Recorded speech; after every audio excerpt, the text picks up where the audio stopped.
طواف کر رہا تھا تو ایک نابینا تھا، وہ کہہ رہا یا اللہ مجھے آنکھیں دو، تو ٹھڈا مارا۔ اور کون؟ تو اس نے کہا میں اپنے قبیلہ بتا، اس قبیلے کا آدمی کیا کرتے ہیں؟ اس نے کہا اللہ تعالیٰ سے آنکھیں مانگ۔ تو کتنا عرصہ ہوا آگے آنکھیں مانگ رہے؟ 13 سال تو ہو، اور پھر اللہ نے آنکھیں نہیں دی۔ کہ مجھے جانتے ہو؟ کیسے جانتے ہو؟ دیکھا نہیں، میں نظر نہیں آ رہا ہوں۔ اس نے کہا میں حجاج ہوں، حجاج بن یوسف۔ کتاب وہ لکھتا ہے کہ آدمی سنا تو وہ کام اس نے کہا کام کو نہیں، کل ادھر ہی بیٹھو، میں پھر آؤں گا۔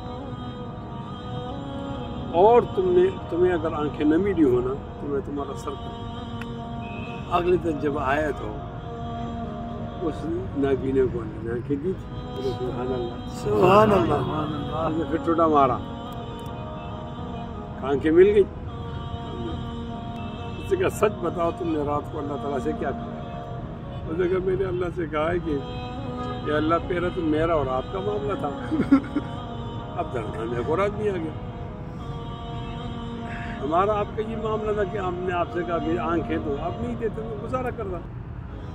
اب درمیان میں ایک آدمی آ گیا، وہ کہتا ہے کہ آنکھیں نہیں ملیں گی، سر کاٹوں گا، وہ جو کہتا ہے وہ کرتا ہے۔